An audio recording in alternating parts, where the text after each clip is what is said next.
Cronin House, an Italian villa-style home built in 1872 for local merchant Jeremiah Cronin Jr. and his wife Susan on 407 North Madison Street in Marshall, Michigan. The book starts with a young orphan named Louis moving in with his Uncle Jonathan in the small town of New Zebedee. Throughout the story, Louis attends a bunch of real historical sites in Marshall, such as Brooks Fountain, Hemingson's Drugstore, and Marshall Middle School. In an attempt to impress his friends, Louis wakes up an evil wizard who once owned the house. The wizard had hidden a doomsday clock in the house and was trying to complete the clock and end the world. Uncle Jonathan and Louis ultimately defeat the wizard, Miss Izzard. And here is Jeff Hamilton to tell us about the Cronin House.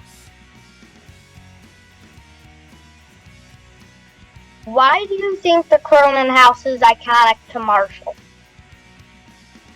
My name is Jeff Hamilton. I'm the owner of the Cronin House, and you're asking why I think the Cronin House is iconic to Marshall, Michigan.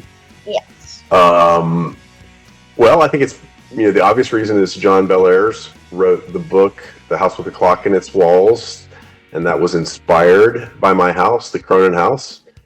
And I think all of you guys read that book in Michigan, so it has quite a following, and everybody in Michigan knows about that, and that has led to kind of a wider following of the book around the country, and then, of course, to the movie that was made in 2018. So I think that's why. This is Lee here. He's going to ask questions. Hey, Lee. Too.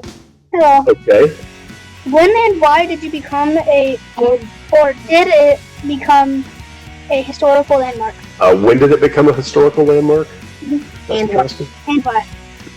Well, I because of the popularity of the book in the 1960s and 70s, I think that's what inspired the state of Michigan to place the historical marker in front of the house that you see every day, probably when you're driving by or walking by, that kind of signifies and memorializes the importance of the book and the house to the town and the community. Thank you, Jeff Hamilton. And that is Iconic Marshall.